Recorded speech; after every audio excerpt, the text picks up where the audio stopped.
Madame, monsieur, bonjour. Le maître mot de cette semaine est politique. Tout entière tournée vers l'élection présidentielle de ce mardi 6 novembre, Wall Street guette les résultats du scrutin pour s'élancer vers la fin de l'année. Il est très difficile de se positionner sur les marchés pour l'instant. Les divergences profondes entre les candidats présidents, que ce soit en termes d'imposition ou de réglementation, rendent les initiatives risquées.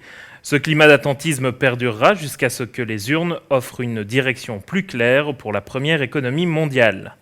Autre puissance économique, autre suspense politique, se tient cette semaine en Chine le 18e congrès du Parti communiste chinois.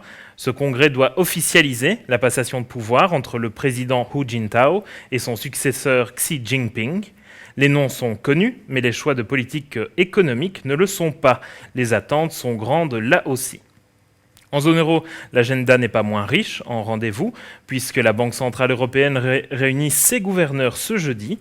Les analystes attendent un statu quo sur le taux directeur de l'institution, mais la décision de politique monétaire s'ajoutera aux tensions entourant la demande d'aide de l'Espagne.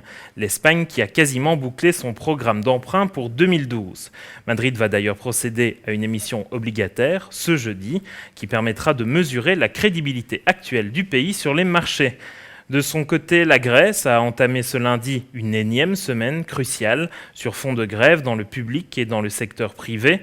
Le Parlement athénien doit se prononcer ce mercredi sur de nouvelles mesures de rigueur réclamées par les créanciers.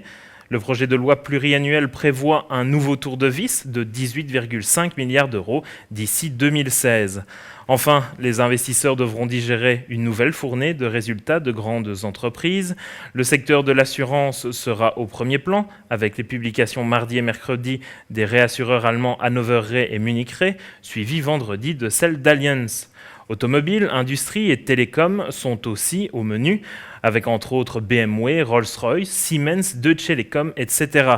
On attend enfin, pour ne citer que, les résultats de Marks & Spencer ou encore du groupe de luxe Burberry. Merci de votre attention.